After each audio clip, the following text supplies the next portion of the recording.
এমনই এক ঝলমলে আয়োজন হয় সঙ্গীত শিল্পী জেফার রহমান ও উপস্থাপক রাফসান শাবাবকে ঘিরে।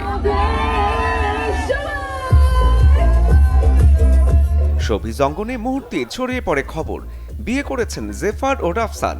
নেট দুনিয়ায় শুরু হয় আলোচনা, সাথে সমালোচনাও। কিন্তু গল্পটা এখানেই শেষ নয়। বুধবার প্রকাশ্যে আসে অনুষ্ঠানের মুহূর্তগুলো।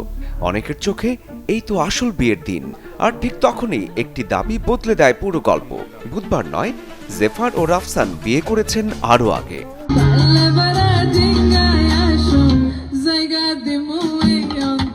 এক পরিচালকের দাবি অনুযায়ী গত 10 জানুয়ারি পারিবারিক আয়োজনে নীরবে সেরে ফেলা হয় বিয়ের আনুষ্ঠানিকতা।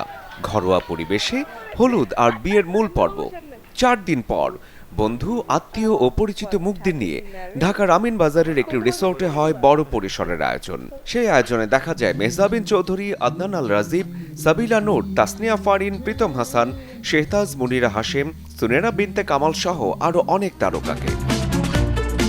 মানে দাঁড়ালো বিয়ে হয়ে গেছে আগেই, আর বুধবার ছিল দৃশ্যমান অধ্যায়। শোবিজে তাই এখন একটাই প্রশ্ন, চমকটা বিয়েতে নাকি বিয়ের গল্পে? শরীফুল হক, চ্যানেল 24।